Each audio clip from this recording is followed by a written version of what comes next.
시간을 거슬러 올라가 저는 30대 후반, 아내는 20대 초반의 나이로 만났습니다. 저는 병원 원무과에서 근무하고 있었는데 아내는 병원 식구들끼리 잘 가던 고깃집 사장 딸내미였어요.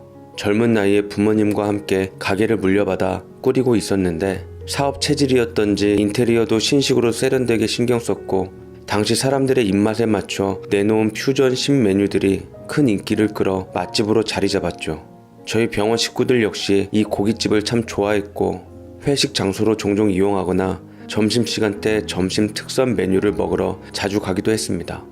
그러던 어느 날 간만에 자식마냥 절 키우셨던 나이 덜 많이 지는 누나네 가족들이 집들이를 한다고 해서 이 집 대표 메뉴인 불고기를 포장해 가려고 들렀습니다. 그때 사장님 따님이 친절한 미소로 응대하면서 유난히 싹싹하게 잘하는데 저희 누나는 저더러 말하길 어휴, 너도 얼른 저런 참한 아가씨 만나서 결혼해야지. 언제까지 노총각으로 살 거야. 솔직히 말해서 나는 저 아가씨 너무 마음에 든다.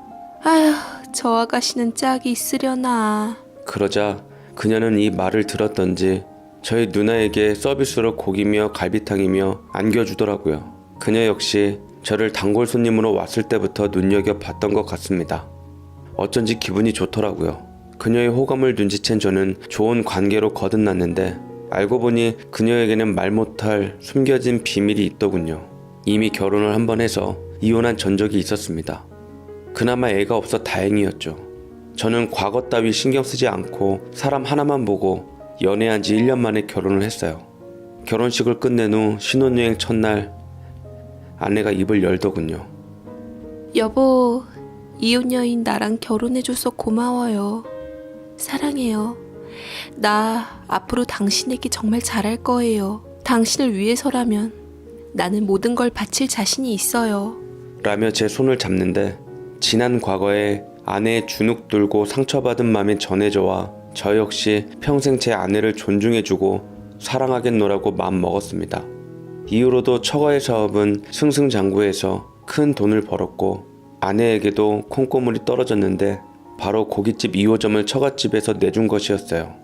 아내는 처갓집 핏줄답게 수완이 좋아 가게에서 나오는 수입 외에 따로 재테크를 하여 돈을 계속 불려나가기만 했습니다.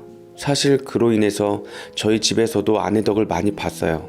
저희 연로하신 부모님 고관절 수술비랑 틀니 이런 것도 다 해주고 용돈도 넉넉히 드리는 등 참 잘했습니다. 이 때문에 아내에게 고맙기도 했고 괜시리 빚진 죄인이 된 느낌도 있었고 뭐 하여튼 그랬습니다.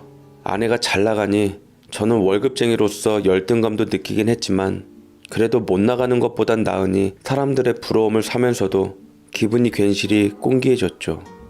아내는 제가 힘들어할 때마다 곁에서 돈다발을 세며 툭 던지더라고요. 그깟 직장 그만두고 싶으면 그만둬요. 나 충분히 당신 벌어먹여 살릴 수 있다고요. 요새 돈 버는데 남자 여자가 어딨어요. 아니면 우리 가게라도 나와요. 내 백으로 사장님 시켜줄 테니까 일하고 싶으면 하고 한가롭게 친구들이랑 여행이나 다니고 싶으면 다니고요. 골프 한번 배워보는 건 어때요? 나는 우리 남편이 자신감 있이 살았으면 좋겠어요. 모자르면 돈 더 줄 테니까 당신 맘대로 써요. 라고 카드를 턱턱 내미는데 이런 저를 주위 모든 사람들이 장가 잘 갔다고 입을 다스리곤 했지만 정작 저는 돈 잘 버는 부인 앞에서 쭈구리가 되고는 했습니다. 저는 평범한 부인 만나 애도 낳고 행복한 가정 꾸리는 소박한 삶을 바랬는데 아내는 제가 바라는 이상형은 아닌 것 같았습니다. 겉만 참했지 실제로는 사치를 부리면서 명품도 밝히고 백화점 VVIP 회원으로 작정하고 한번 돌면 수천만 원은 기본으로 썼습니다. 다른 세계의 사람 같았죠. 거기다 늦지막직한 결혼한 제가 이혼난 만큼은 되지 않기 위해 심증이 가는 사건도 눈 감고 덮으려고 했습니다. 다름 아닌 아내가 밖에서 다른 남자를 만나는 것만 같았거든요. 저 역시 식당의 단골 손님으로 만나서 결혼했잖아요.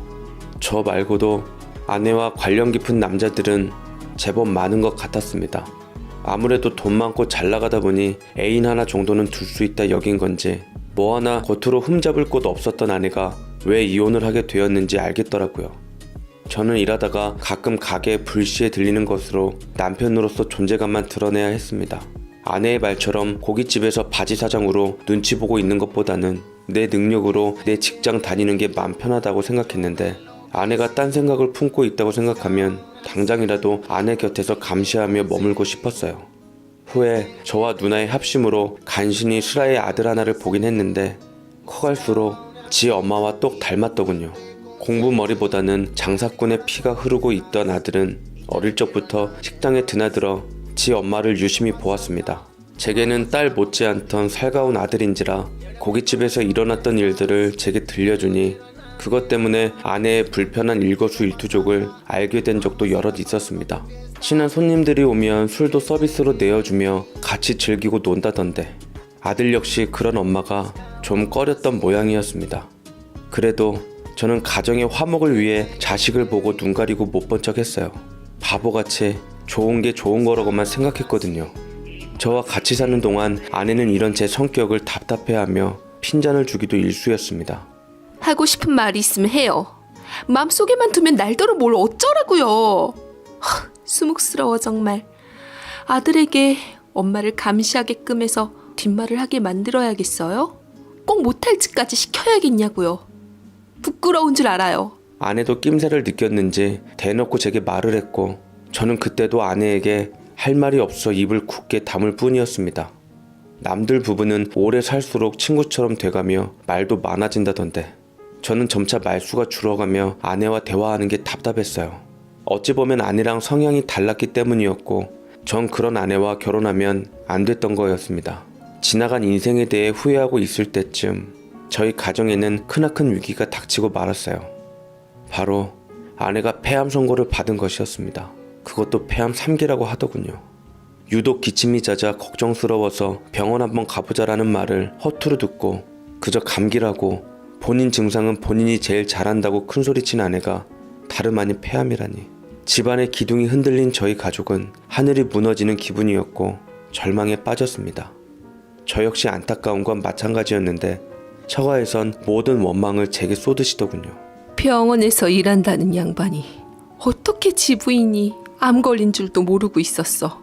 아무리 병원에서 수납 업무만 맡는다고 하더라도 오다 가다 보는 것도 있을 테고 서당계 3년이면 풍어를 읊는 법인데 자네는 20년 가까이 일했다면서 눈치도 없었나? 아니면 뭘 노리고 일부러 다 알고 있으면서도 우리 딸에게 모른 척했던 건 아니야? 하여튼 우리의 잘못되면 가만 안 있을 줄 알아. 라고 호되게 말씀하시더라고요. 저 역시 아내가 절이 된 건 당황스럽고 누구보다 가슴 아플 노릇인데 왜 저한테 화살이 오는지 이해할 수가 없어 뭐라 대꾸하는데도 제 말을 듣지도 않으시곤 내쫓아버리셨습니다. 처가에서 일이 나오니 억울하기도 하고 가슴이 복받치기도 하고 울컥 서러움이 밀려오더라고요. 어찌 되었던 병원 인맥을 동원해서 아내를 암으로 유명하다는 교수님을 수소문해 그곳 병원에 입원시켰고 2인실 병실만 남아있어 선택의 여지 없이 가게 되었습니다. 곁에 다른 환자도 있었는데 유방암으로 입원해 항암 치료를 받고 있는 환자였어요. 곁에서 남편이 24시간 간호하고 있었는데 형편이 넉넉치 않아 다인실을 원했지만 자리가 없어 2인실에 머물고 있다 하더라고요. 아내와 곁에 있던 환자는 동병상련의 아픔을 겪고 있어서 그런지 말이 잘 통했고 곧 언니 동생하며 지내는 사이가 되었습니다. 옆에 있던 환자처럼 아내 역시 수술과 항암 치료를 동시에 진행하기로 했는데 아내가 무서워하는 모습을 보니 걱정도 되고 애잔하더라고요. 담당 의사는 알고 보니 제가 예전에 일한 병원에서 몇 번 마주친 교수님이셨습니다. 아내의 폐암 3기가 완치의 마지노선이라 어쨌든 그나마 생존율이 있으니 열심히 노력해 보자라고 힘을 주셨습니다. 허나 아내는 처음으로 항암 치료를 받자마자 얼마나 고통스러웠는지 기겁을 하기 시작했어요. 나오는 식사를 소화를 잘 못 시켜 이틀 만에 살이 쏙 빠지더라고요. 차라리 저 세상 가는 게 낫다 할 만큼 아내는 고통스러워했지만 저와 아들은 끝까지 곁을 지키며 힘과 용기를 주었습니다. 옆에 있던 환자랑 보호자도 저희 가족들이 안타까워 보였는지 곁에서 좋은 말들을 해주려고 하더라고요. 모든 일은 맘먹기에 따라 달려있어요. 끝까지 생에 대한 미련을 버리지 않는다면 반드시 보답받을 테니 힘들더라도 이겨내셔야 돼요. 라고 하는데 그 말이 참 고마웠습니다. 그 인연으로 보호자와는 더 많이 친해지게 되었습니다. 암 환자를 거느리고 있는 가족들 고통을 서로 위로하고 달래며 가까워지게 되었어요. 그 남자는 저보다 10살이나 어린 사람이었는데 관리를 잘했는지 굉장히 동안이라 잘 쳐주면 40대 초반 정도로밖에 보이질 않았습니다. 옷도 젊게 입고 다니고 갈색으로 염색도 했으며 키도 커서 체격도 좋더라고요. 직업도 스포츠 마사지사라고 했습니다. 재산 걸고 한 사업이 망해서 깃을 외워 시작해 한 푼 두 푼 모아 처갓집 식구들 도와주고 아내 기세워주려 노력했다 하는데 살아온 세월이 결코 녹록지 않았던 것 같은 그 남자는 저와 사이가 가까워지면서 본심이 드러나기 시작했더랬죠. 어이없게도